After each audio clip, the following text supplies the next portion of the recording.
सबको सम दृष्टि से देखता है, क्योंकि जैसे भगवान वैसा भक्त, वैसा ही बन जाता है। भगवान भी तो सबके प्रति सम है। समोहम सर्वभूतेषु न मे द्वेष्योस्ति न प्रियः। भगवान स्वयं अपने मित्र अर्जुन से भगवत गीता में कहते हैं, अर्जुन मैं तो सबके प्रति सम हूं। महाराज ये सब संसार में जो विषमता है, इसका कारण क्या है? बोले इसका कारण है जीव का अपना कर्म। संसार के सारे कर्म भगवान ने कर्म सिद्धांत के ऊपर छोड़ दिए। कर्म करिए और कर्म का फल भोगिए। किसी से भगवान का कोई लेना देना नहीं, क्योंकि समोहम सर्वभूतेषु न मे द्वेष्योस्ति न प्रियः। ना कोई मेरा प्रिय है और ना ही किसी के प्रति मेरे मन में द्वेष की भावना है।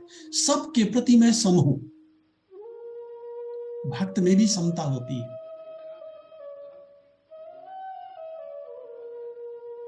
क्योंकि यह जो भक्त शब्द है वह भज सेवायाम धातु से बना हुआ है। बार बार भगवान के नाम का जप करने के लिए क्यों कहा जाता है, और जप की इतनी महिमा क्यों है? गोस्वामी जी ने तो राम कथा बाद में लिखी, सबसे पहले नाम वंदना किया। बोले राम जी का जो नाम है मैं उसी की वंदना करता हूं। महाराज इतनी लंबी वंदना, न मालूम कितने पृष्ठों तक लगातार आप राम नाम की महिमा की चर्चा कर रहे हैं, राम नाम की वंदना। बोले इसीलिए कर रहा हूं ताकि ये बात तो आपके दिमाग में बैठ जाए कि राम कौन है। तो क्या महाराज वही राम नहीं है जिनकी कथा आप भी आगे कहेंगे, जिनका जन्म होगा अयोध्या में? बोले वो भी है। लेकिन राम शब्द का जो अर्थ है रमते सर्वभूतेषु स्थावरेषु चरेषु च, वो अयोध्यावासी राम है। लेकिन मैं जिन राम की चर्चा कर रहा हूं वो अयोध्यावासी भी हैं। साथ ही साथ राम शब्द का अर्थ है रमते सर्वभूतेषु, जो सब समस्त प्राणियों में रमण करता है, सबके हृदय में बैठा हुआ है, सबके अंतःकरण में निवास करता है। स्थावरेषु चरेषु च, जड़ चेतन सब में, सर्वभूतेषु सर्व मनुष्येषु न, ये नहीं कहा कि सभी मनुष्यों में रहता है, सभी भूत प्राणियों में रहता है। वो जड़ में भी रहता है, चेतन में भी रहता है। चेतन में प्रकट रूप में उसकी सत्ता दिखाई देती है, जड़ में वो अप्रकट रूप में रहता है, लेकिन सब जगह रहता है। उसी की सेवा करनी है। जो सबकी सेवा करता है वही भक्त होता है। इसीलिए भगवान श्री राघवेंद्र सरकार हनुमान जी महाराज से कहते हैं, सो अनन्य जाके असो अमति नटरे हनुमंत। हे हनुमान, व्यक्ति को चाहिए वो अपनी बुद्धि को इस प्रकार से स्थिर कर ले, ये बुद्धि टलने ना पावे, विचलित न होने पावे, खंडित न होने पावे और किसी भी प्रकार से बदलने ना पावे, परिवर्तित ना होने पावे। क्या महाराज बोले, सो अनन्य जाके असो अमति नटरे हनुमंत। मैं सेवक सचराचर रूप स्वामी भगवंत। ऐसी बुद्धि हमारी बन जाए कि मैं तो सेवक हूं और पूरा का पूरा संसार भगवान का स्वरूप है, सो सबकी सेवा करना मेरा धर्म है और यही मेरा कर्तव्य कर्म है। एक बात मैं आपको बता दूं कि धर्म दो प्रकार का है, एक व्यवहार धर्म है, दूसरा परमार्थ धर्म है। व्यवहार धर्म का अर्थ होता है जो धर्म शरीर के नाते से है। माता पिता से शरीर मिला है तो माता पिता का ऋण है, समाज से जो जो कुछ हमें मिला है तो उनका कर्ज हमारे ऊपर है, वो चुकाना है। सो अगर हम व्यवहार धर्म का निर्वाह करते हैं तो संसार में तो ठीक करते हैं, शरीर के लिए तो ठीक करते हैं, आत्मा के लिए ठीक नहीं करते। उससे थोड़ा सा मन शुद्ध होता है, पवित्र होता है, वह भी एक प्रकार है, वह भी एक पक्ष है।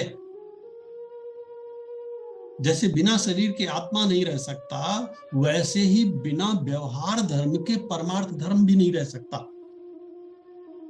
या भागवत धर्म भी नहीं रह सकता। लेकिन व्यक्ति के जीवन की जो चरम परिणति है, जो अंतिम लक्ष्य है, वह परमार्थ सत्य को प्राप्त करना है, उस परमात्मा को प्राप्त करना है जिसे हम अन्य रूप में समझते हैं। चाहे जितनी बात की जाए, हमारे मन से ये बात जाती नहीं है किसी तरह से कि संसार तो संसार है और संसार तो हमें फंसाने वाला है, भगवान कहीं और है, वो कल्पना में है।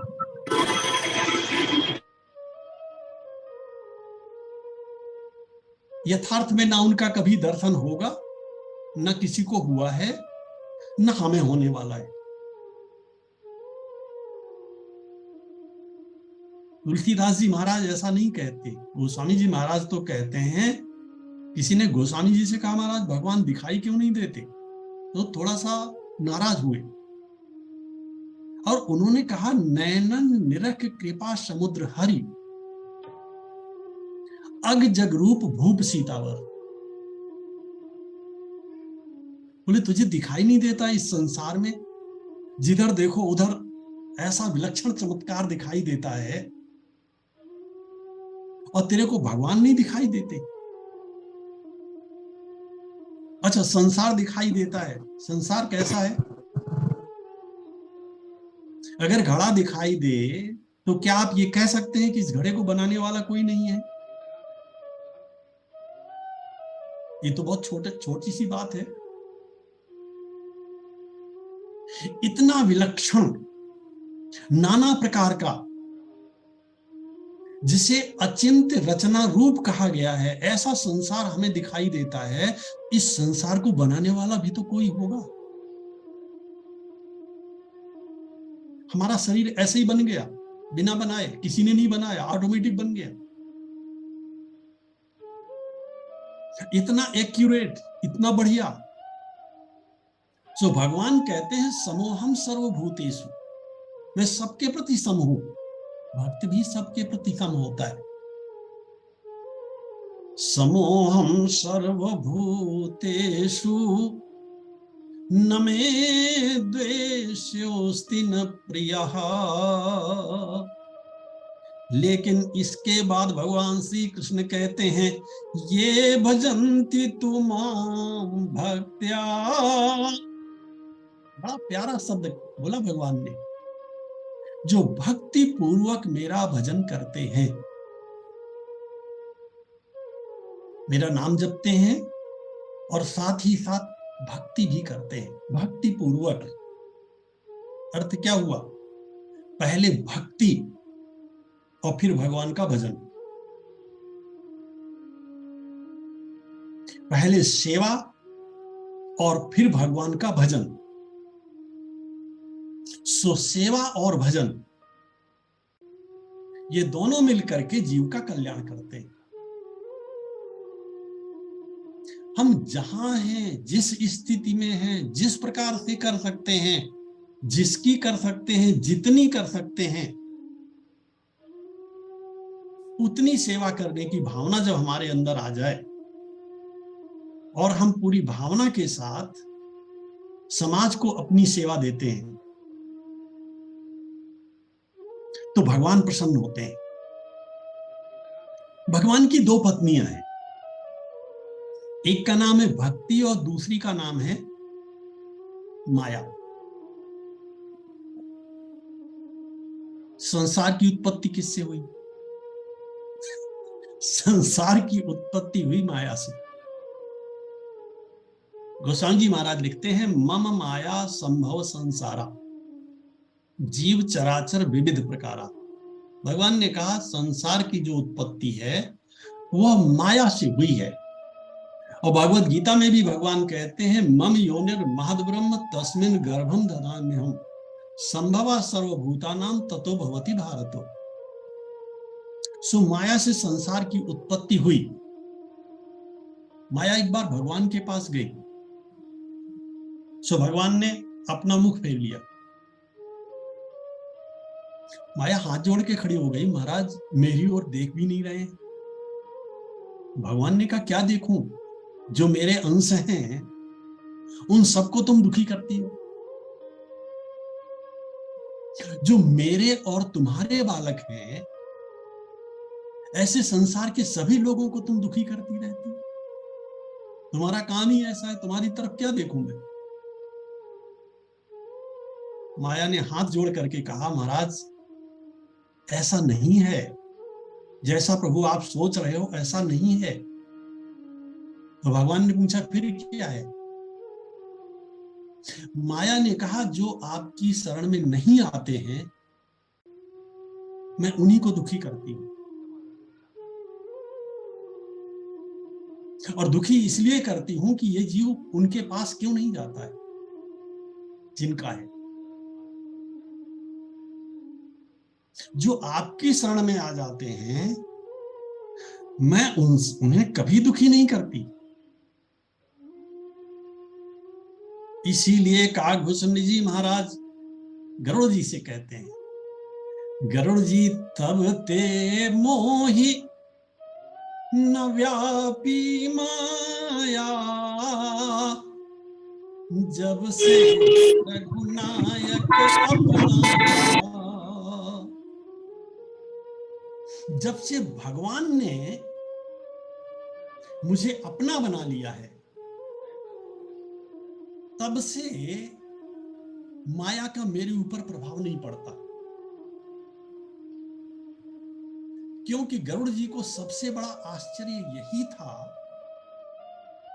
कि महाराज मैं तो माया से प्रभावित होकर के, मोहित होकर के आपकी शरण में आया था, लेकिन मैंने एक चमत्कार देखा यहां पर। क्या देखा? बोले महाराज मैंने देखा कि मैं जब से आपके आश्रम में आया हूं, आपसे बात तो बाद में हुई, राम कथा तो बहुत बाद में सुनने को मिली।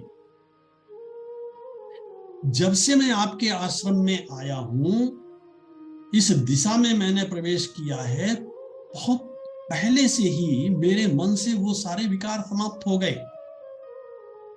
जो कष्ट था दूर हो गया, पीड़ा दूर हो गई। प्रभु तव आश्रम आए, अमोर मोह भ्रम भाग, कारण कौन सुनात, सब कहु सहित अनुराग। गरुड़ जी कहते हैं, महाराज इसका उत्तर भी जरूर दे दीजिएगा कि वो कौन सा कारण है कि मैं आपके आश्रम में आया और यहां आते ही माया का प्रभाव समाप्त हो गया। काकभूषण जी ने बताया कि भगवान की कृपा है। गरुड़ जी, जब जीव भगवान के पास जाने के लिए निश्चय कर लेता है और उसका निश्चय दृढ़ होता है, फिर माया उसके पीछे नहीं पड़ती। माया केवल और केवल उन्हीं लोगों को सताती है, उन्हीं लोगों को दुखी करती है, उन्हीं लोगों को पीड़ित करती है जो भगवान के नहीं बनना चाहते। अच्छा, हम अपने हृदय में हाथ रख करके स्वयं अपने आप से पूछें, क्या वास्तव में हम भगवान के बनना चाहते?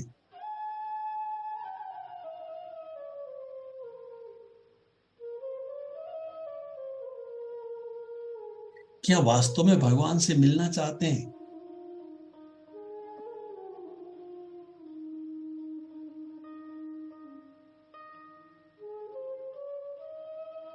और यदि वास्तव में मिलना चाहते हैं, मान लेते हैं, क्योंकि हर व्यक्ति के मन की तो अभिलाषा यही है, कौन ऐसा है जो ये ना कहता हो कि मैं भगवान का हूं? हम तो रोज ही कहते हैं, प्रभु मैं आपका हूं। तो अगर इस बात को मान भी लिया जाए तो अगला प्रश्न होता है कि फिर भगवान का बनने के लिए हमने अभी तक क्या किया?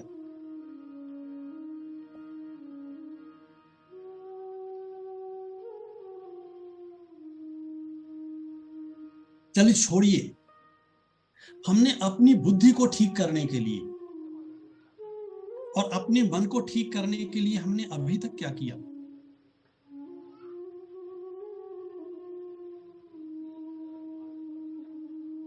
उत्तर अधिकांश में नकारात्मक ही मिलेगा।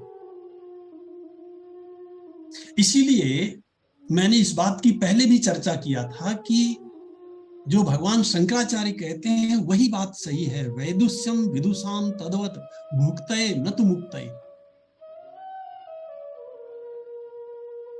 शास्त्र चर्चा भी कहीं बुद्धि का भोग तो नहीं है, कहीं हमारे अहंकार को बढ़ाने का साधन तो नहीं है, क्योंकि यह जो सात्विक अहंकार होता है ये ज्यादा खतरनाक होता है, ये व्यक्ति को दिखाई नहीं देता। रजोगुणी और तमोगुणी अहंकार तो दिखाई देते हैं, समझ में आते हैं। जो सतोगुणी अहंकार है समझ में नहीं आता। और अगर हम जीवन में सच्चा सुख पाना चाहते तो भगवान की भक्ति के बिना और भगवान के बिना मिलेगा नहीं। क्योंकि गोस्वामी जी महाराज कहते हैं कि गुरु बिन हो ये कि ज्ञान, अज्ञान की हो ये विराग बिन, गावहीं वेद पुराण, सुख की लहिए हरि भगति बिनु। क्या जीव को सच्चा सुख भगवान की भक्ति के बिना मिल सकता है? और भगवान की भक्ति का अर्थ क्या है? या तो स्वयं को भगवान का बना देना या भगवान को अपना बना लेना। थोड़ा ध्यान दीजिएगा, ये दो बातें मैंने कही कि या तो हम अपने को भगवान का बना दें या भगवान को अपना बना लें। इसका अर्थ क्या है? हम स्वयं को भगवान का बना दें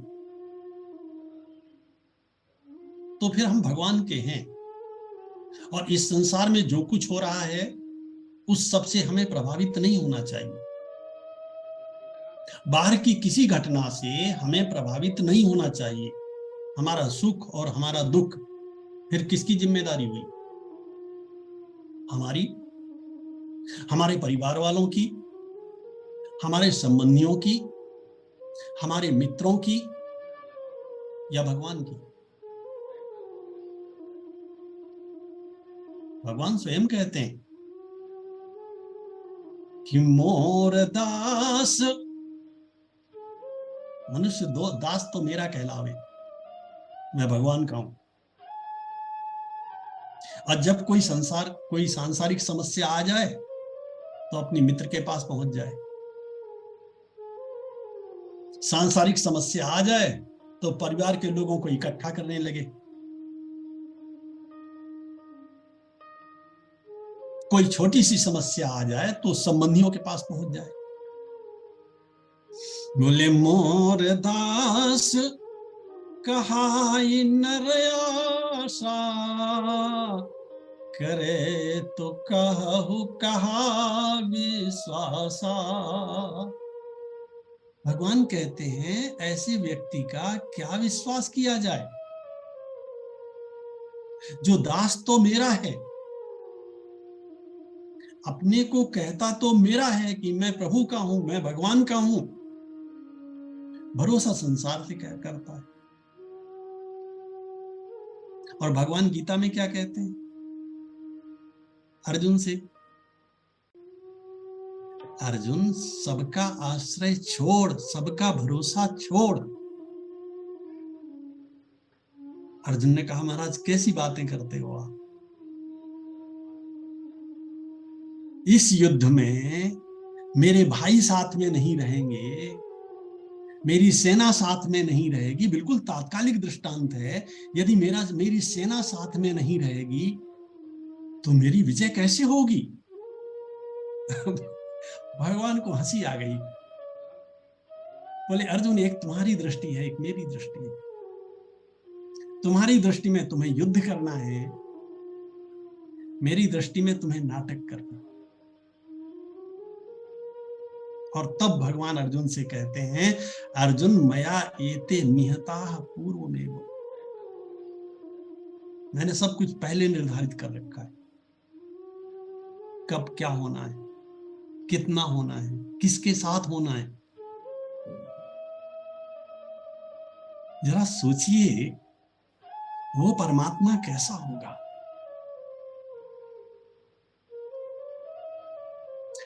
हम अपनी बुद्धि से उन भगवान के बारे में नहीं सोच सकते, कैसे सोच सकते? एक बूंद समुद्र के बारे में सोच सकती है क्या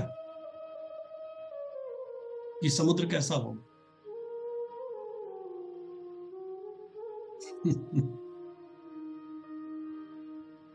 न भगवान के बारे में सोच सकते हैं। सच तो यह है कि हम भक्त के बारे में भी नहीं सोच सकते।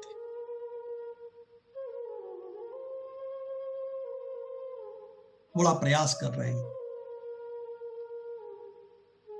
शास्त्रों का आधार लेकर के, क्योंकि श्री भरत जी के बारे में वशिष्ठ जी के संदर्भ में गोस्वामी जी महाराज लिखते हैं कि मुनि मति ठाड़ तीर अबलासी।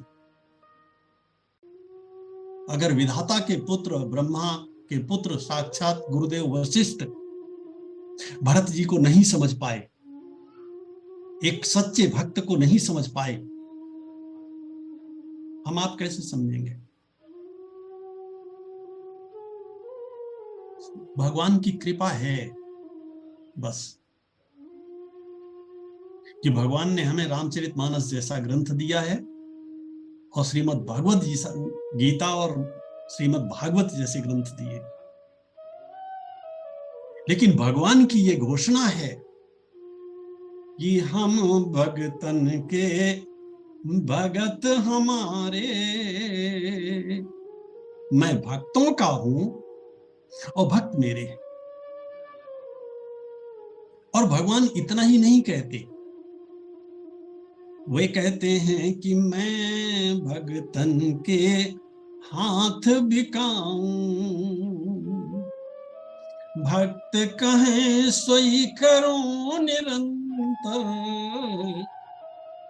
भक्त कहें सोई करूं निरंतर, और बेचे तो बिक जाऊं, मैं भगतन के हाथ बिकाऊं। किसी ने भगवान से कहा, महाराज अगर आप बिकने को भी तैयार हो तो अपनी कीमत बता दो। सुखदेव जी महाराज श्रीमद् भागवत में भगवान की कीमत बताते हैं। भगवान स्वयं अपने मुख से कहते हैं कि तुलसी दल मात्रेण, केवल एक तुलसी का पत्ता मेरे ऊपर चढ़ा दीजिए, मैं आपका हो जाऊंगा। क्योंकि भगवान केवल भावना चाहते हैं। कौन सी भावना? इसे भूलना नहीं चाहिए, ये सूत्र वाक्य है। कौन सी भावना चाहते हैं भगवान? भगवान सेवा की भावना चाहते हैं भक्त से, क्योंकि भक्त शब्द का अर्थ भी यही है। और ये भावना हमारे अंदर बन गई केवल कि मैं सेवक सचराचर रूप स्वामी भगवंत। आप सच मानो, काम क्रोध लोभ मोह बहुत दूर हो जाएंगे, और फिर इनके कारण होने वाले हाई बीपी, ब्लड प्रेशर वगैरह, न मालूम कितने सारे रोग आपके पास भी नहीं भटकेंगे, और अगर हैं तो ठीक हो जाएंगे।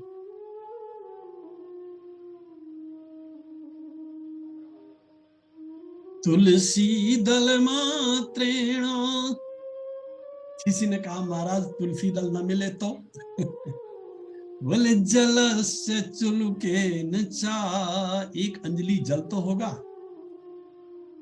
तुलसी दल मात्रेण जल से चुलके न चा, विक्रीणाते स्वमात्मानं भक्तेभ्यः भक्तवत्सलः। बड़ा प्यारा शब्द लिखा है, भक्तेभ्यः भक्तवत्सलः। ये जो वत्सल शब्द है, भक्त वत्सल, प्राय आपने सुना, भक्त वत्सल भगवान की जय। वत्सल शब्द वत्स से बना है। वत्स माने बछड़ा।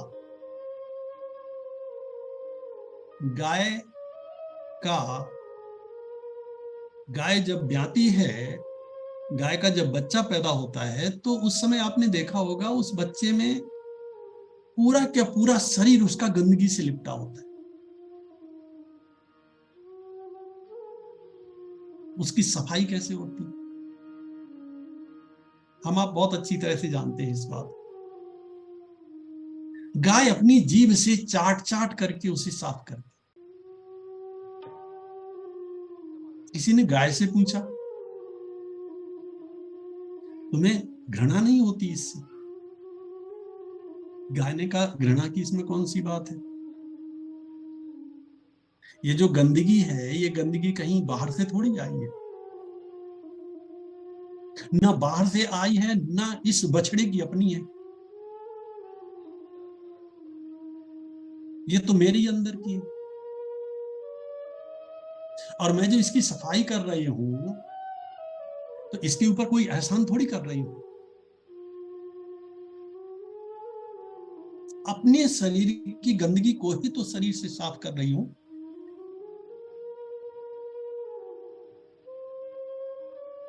इसीलिए अब बहुत ध्यान से सुनिएगा, ब्रह्म सूत्र का पहला सूत्र है अथातो ब्रह्म जिज्ञासा। अथातो ब्रह्म जिज्ञासा। क्या करना है भगवान के लिए? क्या करना है? मन में वो भावना बनाना है, वो उत्कट अभिलाषा प्रकट करना है। मनते सकल वासना भागी, केवल रामचरण ले लागी। ये साधना का पहला सूत्र भी है और अंतिम सूत्र भी।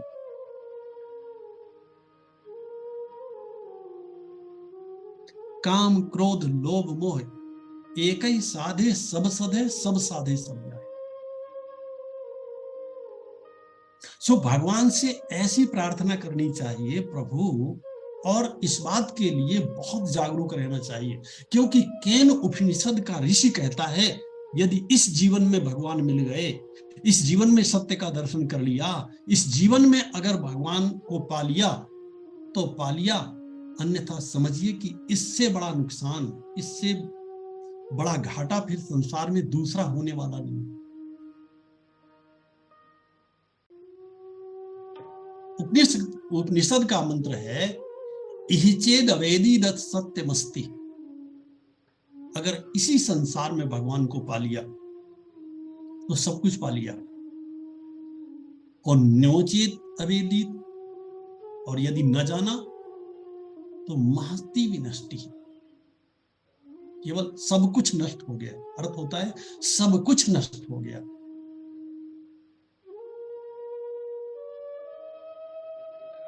महाराज क्या उपाय है? इसी मंत्र में ऋषि कहता है वही बात जिसकी हम बार बार चर्चा करते हैं कि भूतेषु भूतेषु विचित्त धीरा। प्रत्येक प्राणियों में उस परमात्मा को खोजना है। इसके अंदर भगवान बैठा हुआ है, इसके अंदर भी भगवान बैठा हुआ है, इसके अंदर भी तो परमात्मा बैठा हुआ है। भूतेषु भूतेषु विचित्त धीरा प्रेत्य अस्मात् लोकात्। जीवन में अगर ऐसा अभ्यास कर लिया तो अमृताः भवन्ति। ऐसा व्यक्ति फिर इस संसार में आने लायक नहीं रहता है, उसी को परमात्मा की प्राप्ति होती है। सो भगवान की कृपा तो पूरी है, जीव को अपनी कृपा की आवश्यकता है। प्रेम से बोलिए भक्तवत्सल भगवान की जय, वृंदावन बिहारी लाल की जय। इसी के साथ में एक बात और कहना चाहूंगा, इसीलिए मैंने 2-3 मिनट पहले बंद कर दिया है आज का ये वक्तव्य। और मुझे ये कहना है, जो कल बात आई थी हमारे सामने कि रहे तहां दो एक रुद्रगण तेज आने सब है। किसी ने पूछा होगा पटेल जी से, मेरे मन में बाद में आया कि मैं आप लोगों से थोड़ी सी बात करूं इस बारे में 1 मिनट। और वो बात ये है कि बहुत से प्रश्न ऐसे होते हैं